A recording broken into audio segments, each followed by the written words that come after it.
Hi hello ಎಲ್ರಿಗೂ ನಮಸ್ಕಾರ. Welcome back to ದಾರಾ ಜರ್ನಿ ಯೂಟ್ಯೂಬ್ ಚಾನಲ್. ಸೊ ಎಲ್ಲರೂ ಹೇಗಿದ್ದೀರಾ, ಚೆನ್ನಾಗಿದ್ದೀರಾ ಅಂದ್ಕೊಂಡು ಇವತ್ತಿನ ಒಂದು ರೆಸಿಪಿ ಜೊತೆಗೆ ಬಂದಿದ್ದೀನಿ. ಹೆಸರಕ್ಕಿ ದೋಸೆ.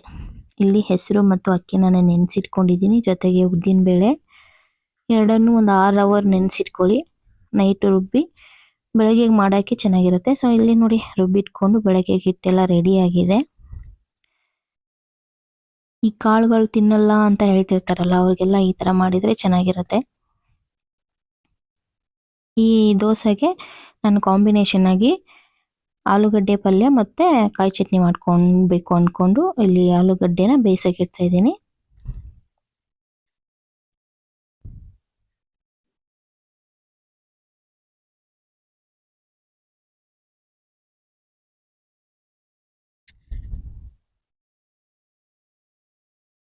ಸಾಮಾನ್ಯವಾಗಿ ಯಾರೆಲ್ಲ ಹೆಸರು ಕಾಳು ಅಥವಾ ಬೇರೆ ಬೇರೆ ಕಾಳುಗಳನ್ನ ಇಷ್ಟಪಡಲ್ಲ, ಅವ್ರಿಗೆ ಈ ತರ ಮಾಡ್ಕೊಡಿ, ನೀವು ತುಂಬಾ ಇಷ್ಟಪಟ್ಟು ತಿಂತಾರೆ. ಸೊ ಇಲ್ಲಿ ಕುಕ್ಕರ್ ಇಡ್ತಾ ಇದ್ದೀನಿ. ಒಂದು ಎರಡಲ್ಲ 3-4 ಸೀಟಿ ಆಗೋವರೆಗೂ ಆಲೂಗಡ್ಡೆನ ಬೇಯಿಸ್ಕೊಳ್ಳೋಣ. ಜೊತೆಗೆ ಕಾಯಿ ಚಟ್ನಿ ಅಂತ ಹೇಳಿದ್ನಲ್ಲ, ಸೊ ನಾನು ಆಲ್ರೆಡಿ ಕಾಯಿ ಚಟ್ನಿಗೆಲ್ಲ ರೆಡಿ ಮಾಡಿ ಇಟ್ಕೊಂಡಿದ್ದೀನಿ. ಬನ್ನಿ ಕಾಯಿ ಚಟ್ನಿ ಮಾಡ್ಕೊಂಡು ಬರೋಣ. ಕಾಯಿ ಚಟ್ನಿಗೆ ಕೊಬ್ಬರಿ, ಮೆಣಸಿನ್ಕಾಯಿ, ಸ್ವಲ್ಪ ಬೆಳ್ಳುಳ್ಳಿ, ಹಾಗೆ ಕೊತ್ತಂಬರಿ, ಕರಿಬೇವು ಸೊಪ್ಪು, ಸ್ವಲ್ಪ ಜೀರಿಗೆ, ಹಾಗೆ ಸ್ವಲ್ಪ ಪುಟಾಣಿ ಅಂದರೆ ಹುರ್ದು ಕಡಲೆಬೇಳೆ ಅಂತಾನೂ ಹೇಳ್ತಾರೆ. ಸೊ ಇದು ಆಲ್ರೆಡಿ ಇವಾಗ ಆಗಿದೆ. ಈ ಕಡೆ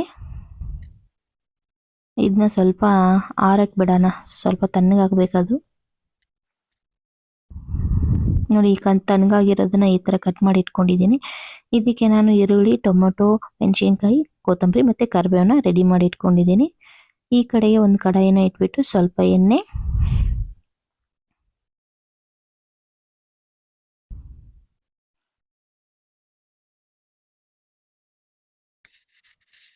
ಇವಾಗ ಈ ಎಣ್ಣೆ ಕಾದಿರೋದಕ್ಕೆ ಸ್ವಲ್ಪ ಉದ್ದಿನಬೇಳೆ ಮತ್ತೆ ಕಡಲೆಬೇಳೆನ ಹಾಕಿ, ಸ್ವಲ್ಪ ಜೀರಿಗೆ, ಸ್ವಲ್ಪ ಸಾಸಿವೆ ಹಾಕಿ, ಹಾಗೆ ಉದ್ದಿಗೆ ಹೆಚ್ಕೊಂಡಿರೋ ಈರುಳ್ಳಿನ ಮಿಕ್ಸ್ ಮಾಡ್ಕೊಳ್ಳಿ. ಯಾಕೆ ಉದ್ದಿನಬೇಳೆ ಮತ್ತೆ ಕಡಲೆಬೇಳೆ ಹಾಕಿದ್ದೀನಿ ಅಂದ್ರೆ ಸ್ವಲ್ಪ ಹೋಟೆಲ್ ತರ ಫೀಲ್ ಬರುತ್ತೆ, ಅಂದ್ರೆ ರೆಸಿಪಿ ಆ ತರ ಚೆನ್ನಾಗಿ ಬರುತ್ತೆ ಅಂತ. ಈ ಟೊಮೊಟೊ ಮತ್ತೆ ಮೆಣಸಿನ್ಕಾಯಿನ ಸ್ವಲ್ಪ ಹೊತ್ತು ಫ್ರೈ ಮಾಡಿದ ಮೇಲೆ ಟೊಮೊಟೊ ಹಾಕೊಳ್ಳೋಣ. ಸೊ ಇಲ್ಲಿ ಮೆಣಸಿನ್ಕಾಯಿ ಮತ್ತೆ ಕರಿಬೇವು ಸೊಪ್ಪು ಹಾಕೊಂಡು ಫ್ರೈ ಮಾಡ್ಕೊಳ್ತಾ ಇದ್ದೀನಿ.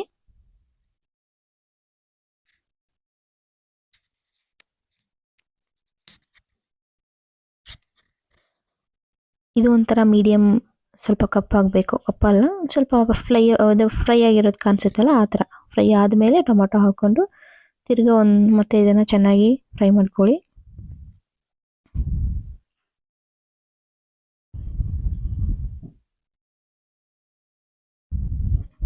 ನಾನು ಇದಕ್ಕೆ ಇವಾಗ ಸ್ವಲ್ಪ ಅರಿಶಿನ ಪುಡಿನ ಹಾಕ್ತಾ ಇದ್ದೀನಿ, ಹಾಗೆ ಒಂದು ಸ್ಪೂನಷ್ಟು ಗರಂ ಮಸಾಲ ಅಷ್ಟೇ, ಇನ್ನೇನು ಹಾಕಲ್ಲ. ಸೊ ಇವಾಗ ಸ್ವಲ್ಪ ಸಕ್ಕರೆನ ಹಾಕಿ, ಬೇರೆ ಮಸಾಲ ಐಟಮ್ಸ್ ಎಲ್ಲ ಏನು ಹಾಕೋದು ಬೇಡ. ಇವಾಗ ನೀಟಾಗಿ ಎಲ್ಲಾನು ಮಿಕ್ಸ್ ಮಾಡಿಕೊಂಡು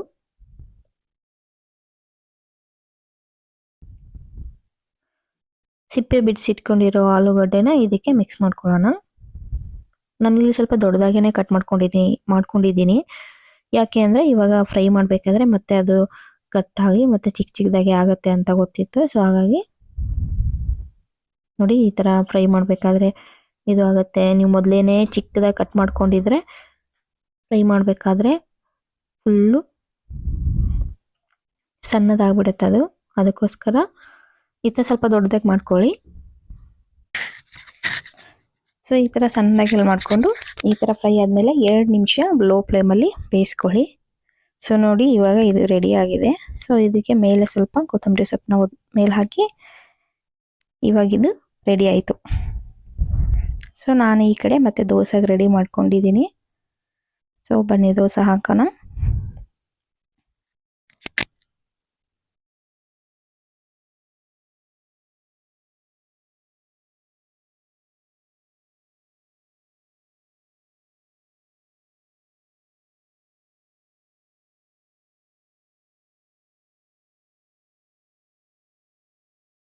ನಾನು ಯಾವಾಗಲೂ ಹೇಳಿದಾಗೆ ಸ್ವಲ್ಪ ಮೊದಲು ಚಿಕ್ಕದು ಮಾಡಿ ತೆಗೆದ್ಬಿಟ್ಟು ಆಮೇಲೆ ನಾನು ತಿನ್ನಕ್ಕೆ ಹಾಕೊಳ್ಳೋದು.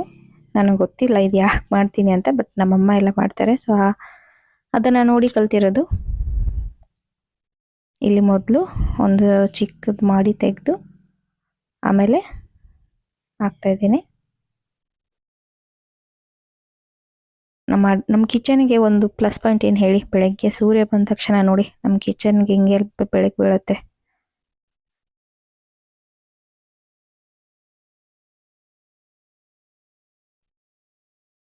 ಒಂಥರ ಸೂರ್ಯ ಗುಡ್ ಮಾರ್ನಿಂಗ್ ಹೇಳ್ದಂಗೆ ಕಿಚನ್ಗೆ ಚೆನ್ನಾಗಿದೆ. ಈ ಮನೆ ಬಾಡಿಗೆ ಮನೆಯಲ್ಲಿ, ಇದು ನಾವು ಇರೋದು ಬಾಡಿಗೆ ಮನೆ. ಸೊ ಈ ಬಾಡಿಗೆ ಮನೆಯಲ್ಲಿ ಫಸ್ಟ್ ಟೈಮ್ ಈ ಥರ ಕಿಟಕಿಯಿಂದ ಸೂರ್ಯನ ಬೆಳಕೆಲ್ಲ ಮನೆ ಒಳಗೆ ಬೀಳ್ತಾ ಇರೋದು. ಆ ಕಡೆ ಎಲ್ಲ ಅಪೋಸಿಟ್ ಡೈರೆಕ್ಷನಲ್ಲಿ ಇರ್ತಾ ಇತ್ತು. ಇದೊಂಥರ ಇಲ್ಲಿ ಚೆನ್ನಾಗಿದೆ. ಓಕೆ, ನಾನು ಇಲ್ಲಿ ಇನ್ನೊಂದು ದೋಸೆ ಹಾಕ್ಕೊಳ್ತಾ ಇದ್ದೀನಿ. ಈ ಥರ ಹಾಕಿದರೆ ದೋಸೆ ನೋಡಿ ಎಷ್ಟು ನೀಟಾಗಿ ಬರುತ್ತೆ, ಎಲ್ಲೂ ಅಂಟಲ್ಲ, ಏನೂ ಆಗಲ್ಲ. ಸೊ ನೀಟಾಗಿ ಎದ್ದೇಳುತ್ತೆ, ನೀವೇನು ಕಷ್ಟಪಡಬೇಕಾದ್ದೇ ಇಲ್ಲ. ಸೊ ಈ ರೆಸಿಪಿ ನಿಮಗೆ ಇಷ್ಟ ಆಗಿದ್ರೆ ದಯವಿಟ್ಟು ಲೈಕ್ ಮಾಡಿ, ಶೇರ್ ಮಾಡಿ, ಕಮೆಂಟ್ ಮಾಡಿ ಅಂತ ಹೇಳ್ತಿದ್ದೀನಿ. ಸೊ ನನ್ನ ಚಾನಲ್ನ ಸಬ್ಸ್ಕ್ರೈಬ್ ಮಾಡೋದನ್ನು ಮರಿಬೇಡಿ. ಐ ಹೋಪ್ ಎಲ್ಲರೂ ಲೈಕ್ ಇಟ್ ಅಂತ ಹೇಳ್ತಾ ಎಲ್ರಿಗೂ ಬಾಯ್, ನಮಸ್ಕಾರ, ಥ್ಯಾಂಕ್ ಯು.